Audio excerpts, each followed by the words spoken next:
gata parda acaba de entrar en el faro de la SER. ¿Qué tal? Muy buenas noches. Gracias por venir al Faro y acercarte a conversar con nosotras un ratito. Lo primero que te voy a pedir, como a todos los invitados, es un seudónimo con el que arrancar esta conversación. ¿Cuál eliges? La bruja. La bruja. Sí. Vale.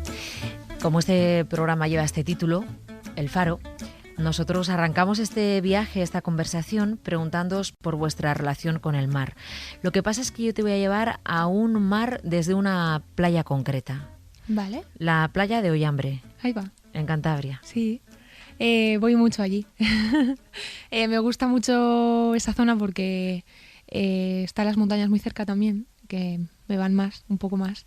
Y es una playa que suele estar muy... Me gusta que llueva y que haga frío y que esté muy nublado. No me gusta el concepto playa más Benidorm. Me gusta que sea todo natural y así. Y a Ollambre voy...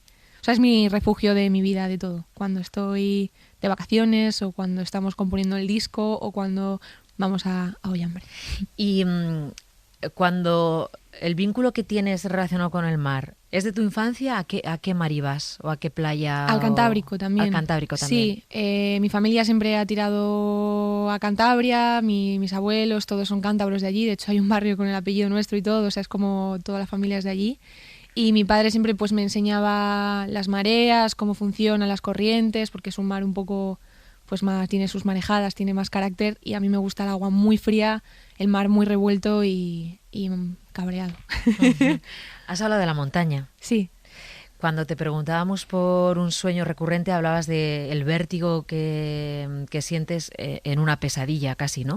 Sí. Si de repente estás escalando en una montaña y pierdes tu seguridad. Sí, de pronto, yo qué sé, de pronto me lo estoy pasando bien y de pronto todo se nubla y de pronto pues no tengo arnés, no tengo cuerda, no tengo los frenos, se me caen o me caigo y vuelo. O sea, esa sensación como de mirar para abajo y decir no tengo ninguna vía de seguridad, no tengo línea de vida. Pues eso sí me da un poco de miedo. Supongo que a todo el mundo que vaya a la montaña le dará un poco de miedo. ¿Quién te lleva a la montaña por primera vez? Pues mis padres siempre les ha molado el monte y estas cosas, pero cero riesgo, en plan senderismo, pues ir. También es verdad que me he criado siempre con animales, en el monte, en una finca, o sea, siempre he tenido como... mi horizonte no eran edificios, era campo, y eso mola, es como que la mente se hace distinta, es como raro. Y ellos siempre me han hecho amar mucho la naturaleza y siempre me he sentido como muy conectada. Me iba yo sola a dar mis paseos ya con 6 años, con los colegas o como que siempre ahí me he sentido muy, muy a gusto. Y ahora más en serio, más de pues ir mucho y de tal, pues bueno, voy variando. Voy con gente o de pronto conozco a alguien en la montaña y alucinas porque hay gente muy interesante que sube para allá. Uh-huh. Es una cosa muy... Va gente chula. Sí, cuando dices eso, ¿qué gente es? Pues es gente... O sea, la gente que va mucho a la montaña tiene el cerebro distinto.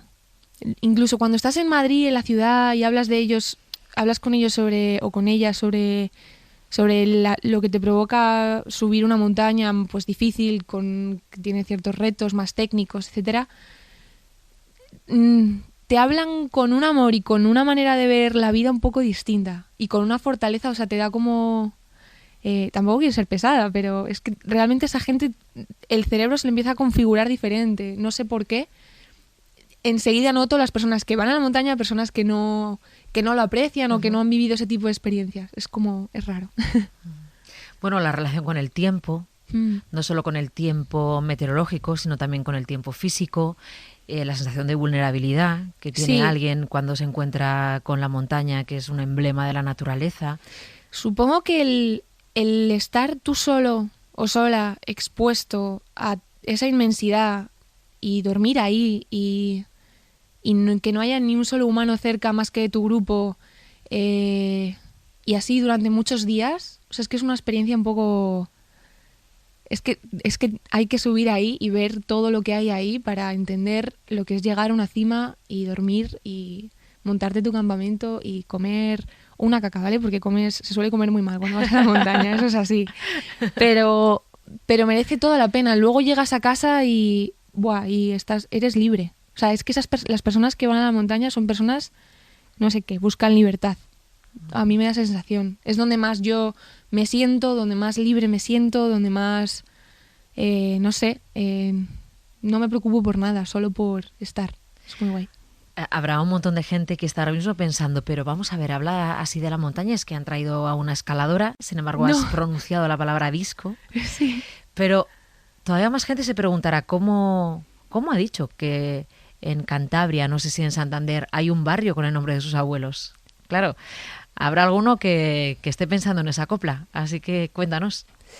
Sobre el disco en de eso vamos a hablar luego, pero de lo de que haya un barrio con el apellido de tus abuelos.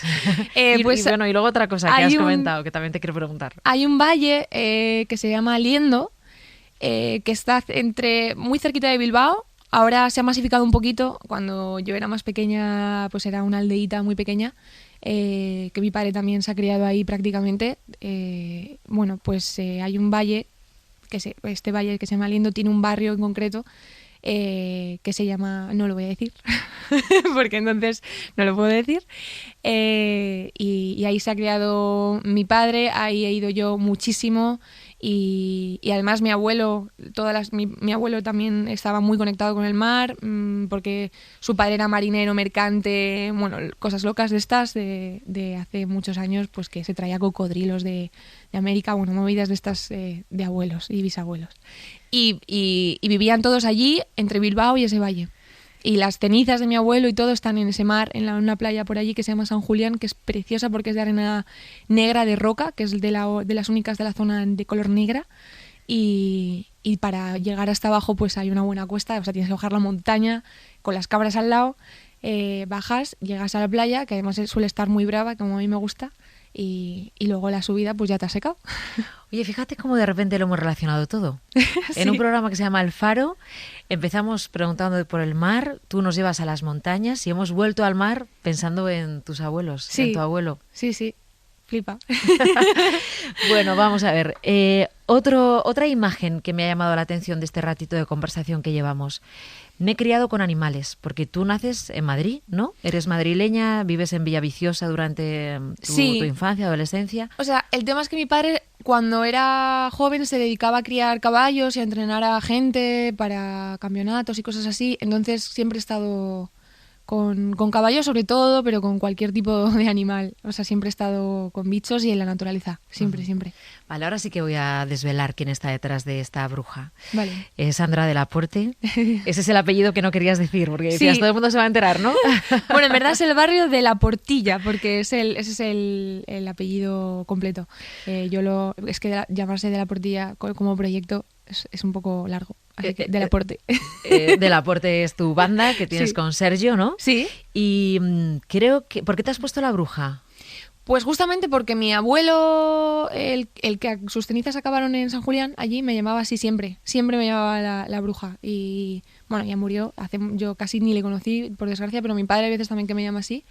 Y tenemos una amiga en común que también se llama así. La llaman la bruja y no sé por qué me llaman así, pero me he acordado y ya está. Bueno, todo el mundo te conoce como Sandra de la Porte, pero creo que no es tu nombre, que tu nombre es Alejandra. ¿Esto es verdad? Sí, pero bueno, esta historia es porque, a ver, Alejandra y Sandra es como Fernando Benito o como Paco Ignacio, no, Paco y Francisco. Paco Francisco, Ignacio. Nacho, sí. Eso. Pues Alejandra y Sandra es así, aunque mucha gente diga que soy una mentirosa. Pero ¿qué pasa? Que mi madre siempre me ha llamado Sandra, porque a ella le gustaba Sandra Bullock. Esto es patético, pero mi madre estaba enamorada de Sandra Bullock. Eso es lo que un día cuentas a un periodista y te persigue el resto de tu vida, ¿no? Sí. Pero mi DNI pone Alejandra. No, y te garantizo que dentro de un tiempo alguien dirá ¿quién es Sandra Bullock? Ya. Ni siquiera sabrán quién es Sandra Bullock, ¿no? Pero es verdad que un día lo contaste y ya te acompañas siempre. Sí. Pero es de Alejandra, entiendo, ¿no? Claro, de Alexandra. Y además tengo una prima que se llama Alexandra, a ella la llaman Alex. También es verdad que a mí de pequeña me llamaban Alex, que decían que era un nombre de chico, me tuvieron que cortar el pelo a muerte porque tenía piojos. y tenía complejo de ser un chico. Entonces yo dije, que ya no me llamo Alex, que me llamo Sandra, soy una chica, déjame en paz. Bueno, a ver, Sandra, ¿cuándo empiezas a cantar? Porque en casa no teníais tradición. No. ¿La tuna de tu padre? La tuna, madre mía, estás informadísima. Sí, o sea, cero tradición. Lo que pasa es que enseguida mis padres vieron que me inventaba canciones todo el rato, que estaba todo el rato cantando. Me las inventaba casi siempre. O sea, me gustaba inventármelas, no aprendérmelas. Y entonces me compraron un piano, me apuntaron a clases y todo esto. Lo que pasa es que prefería jugar, porque con 8 años una niña prefiere jugar. Y empecé a estudiar más piano y tal. Lo que pasa es que, bueno, yo prefería, como no tenía la disciplina suficiente, era un poco cabra loca, lo sigo siendo un poco, pero antes más. Y bueno, dejé de ir a clase porque encima me echaban porque no me aprendía el solfeo como tal, no aprendía a leer, me lo aprendía de oído, pero no tenía el dictado y todo esto, o sea, palmaba siempre. Sí. Entonces, como que lo dejé un tiempo, pero con 12 años empecé a tocar la guitarra, que me regalaron una guitarra, y empecé a componer ya canciones con 12 años.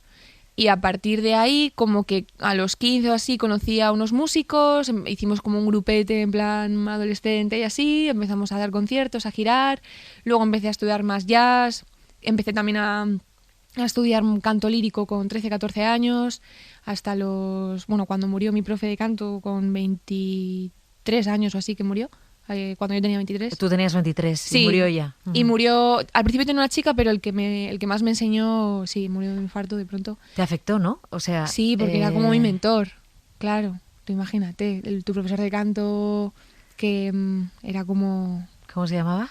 Manuel Palacios. Manuel Palacios. Sí. Era maravilloso.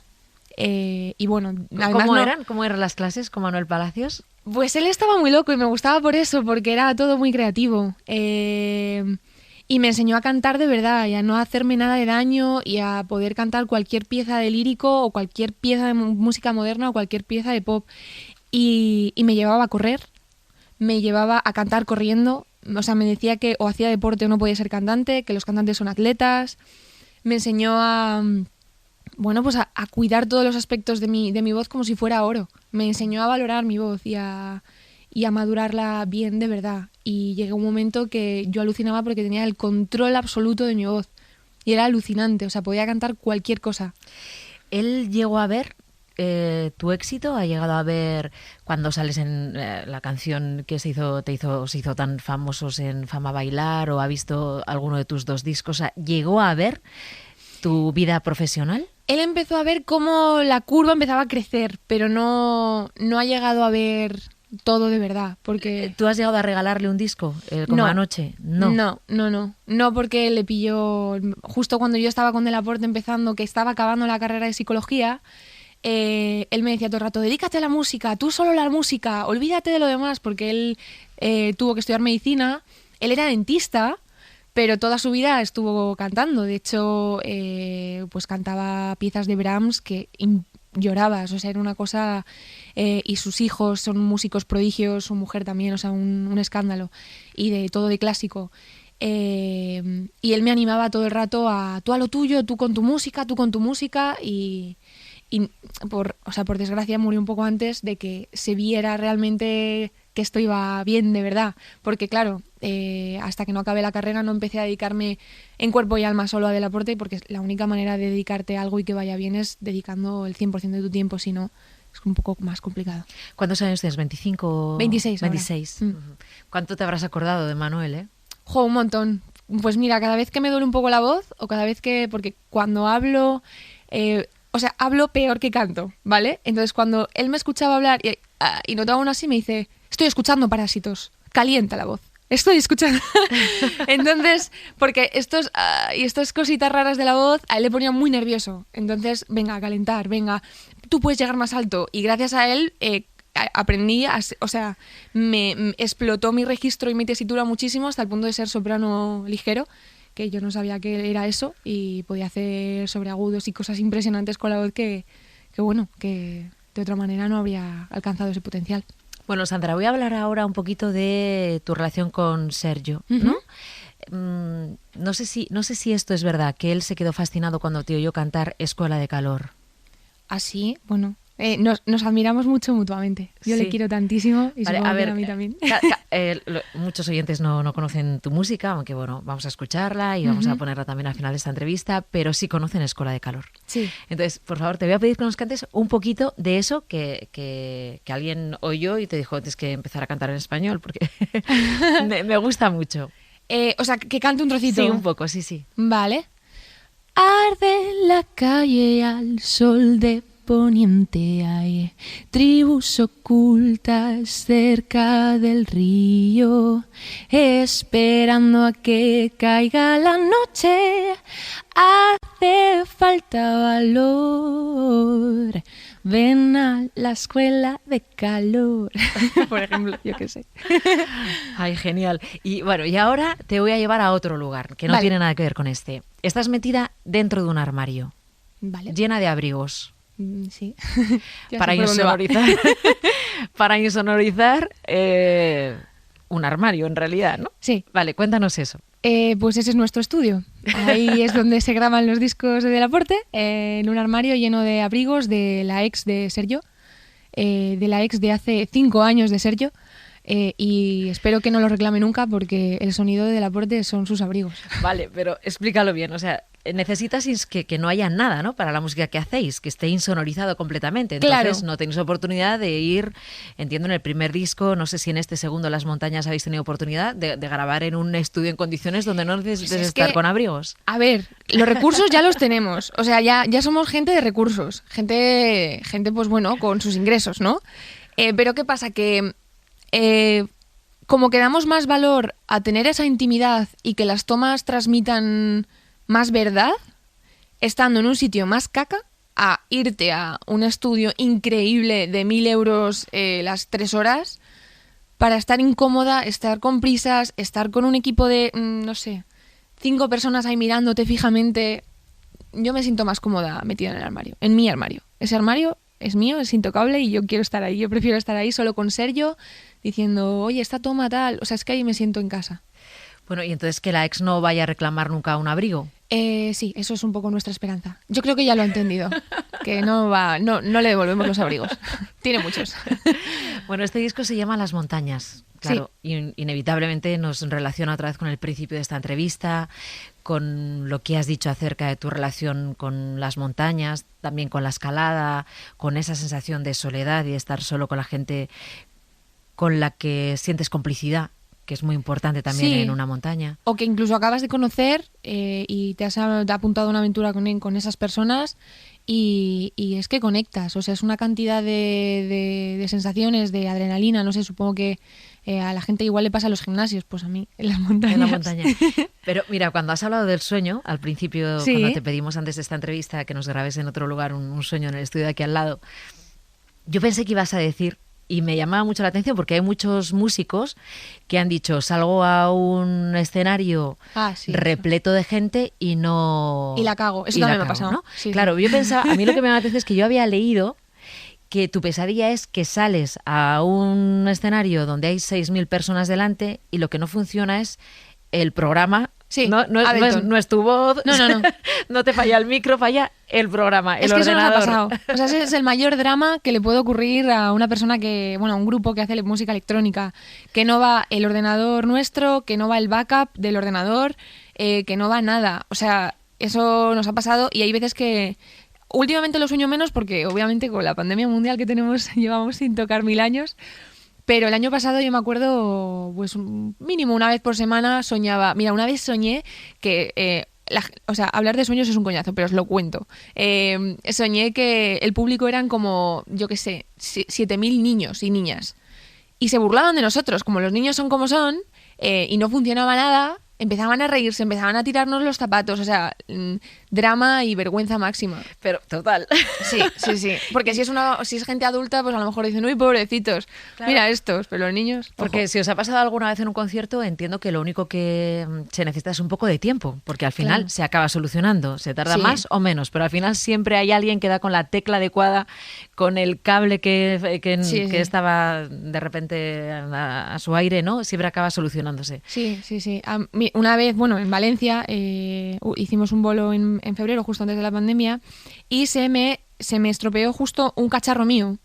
¿Y qué pasa? Que se había estropeado la alimentación del cacharro. O sea, eso era el acabose, porque si la alimentación en sí, el cacharro no va porque directamente no tiene corriente, y me electrocuté la lengua porque porque los pinchos de la corriente se había quedado uno dentro.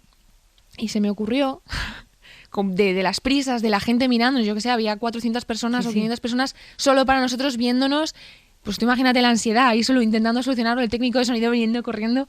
Y por las prisas, por idiota, ¿Te lo metiste en la boca? Me lo metí en la boca para sacar con los dientes el pitorro que se había quedado dentro. Y claro, me electrocuté la lengua, me dio un calambrazo importante, y luego se me ocurrió la feliz idea de que a lo mejor en un bolsillo del abrigo tenía un pitorro de estos de recambio. Y no sé cómo, yo qué sé, cosas de los planetas que se alinearon, tenía el backup de ese pitorro y lo conseguí arreglar. Pero bueno, es que fue un poco... Luego estuve con la lengua medio ida. Bueno, ya estamos casi a punto de despedirnos. Te voy a pedir ahora que vamos a poner la canción que nos digas del disco, pero también te voy a pedir que nos cantes algo a capela. Vale. Del disco nuevo. Estamos de noche, madrugada, el oyente está súper pendiente de lo que tú estás diciendo, de lo que estás contando, está imaginando pues todo lo que has ido relatando en esta conversación, pero querría que le regalaras algo. Vale, pues voy a cantar un trocito de Se va, que es un tema muy bonito, que nos gusta mucho. Pues dice: ven aquí, niño, vuelve conmigo, vienes a bailarme y a darme un besito rico. Ven aquí, niño, vuelve conmigo, vuelas tan deprisa como vuelan los domingos. Y se va, se va, se va, se va, se va. Se va, se va, se va y no me vuelve más. Se va, se va, se va, se va, se va. Mira que yo ahora le lloro porque se ha ido. Ven aquí, niño, vuelve conmigo. No desaparezcas, no me dejes sentir frío. Ven aquí, niño, vuelve conmigo. Ya no canto y ya no fluyo como hace aquel río. Y se va, se va, se va, se va, se va. Se va, se va, se va y no me vuelve más. Se va, se va, se va, se va, se va. Mira que yo ahora le lloro porque se ha ido. Y se va, se va, se va, se va, se va. Se va, se va, se va y no me vuelve más. Se va, se va, se va, se va, se va. Mira que yo ahora le lloro porque se ha ido. ¡Qué belleza! Muchas gracias. Nada, a ti, hijo. ¡Qué bien! Mira, nos despedimos con una pregunta que hacen los oyentes sin ellos saber quién se sienta aquí. Vale. Entonces es una pregunta fuera de contexto que a todo el mundo le sorprende. Vamos a escuchar cuál han dejado para esta noche. Hola, me gustaría dejar una pregunta para el gato pardo, que es la siguiente. ¿Qué pensamiento te hace sonreír siempre que te viene a la memoria? ¿Qué pensamiento me hace sonreír? Pues un concierto en directo, en concreto hicimos un concierto en el Festival de Les Arts, que habría, no sé, muchísima gente, y muchas de ellas ni nos conocían, y fue un bolo precioso, o sea, porque además estaba poniendo el sol. Solo de pensarlo ahora, la verdad es que me emociona un poco. ¿Y quién dirías que ha sido o es el faro de tu vida? Actualmente, en estos últimos 5 años, tengo 2 faros muy, muy, muy claves. Jaime Massieu, que es el que se dedica a hacer toda la parte audiovisual y todo esto así, y también mi pareja, y Sergio, obviamente. Sandra de la Puerta, muchas gracias por haber compartido con nosotros este ratito de conversación. A ti, Jo, me ha encantado. Le das un beso a Sergio de nuestra parte, sí, que es parte de la Puerta. Sergio, te quiero mucho. Y hasta la próxima. Hasta la próxima. Ahora que todo se calla y puedo escuchar, ahora que estoy en casa, que es de noche y no hay veneno en que llorar, y la vida duerme en calma. Puedo ver el universo entrando en mí cuando me miras así. Puedo ver el universo justo aquí y no entiendo por qué quise huir. Solo yo puedo hacer que el demonio vuelva aquí para marear de nuevo. Solo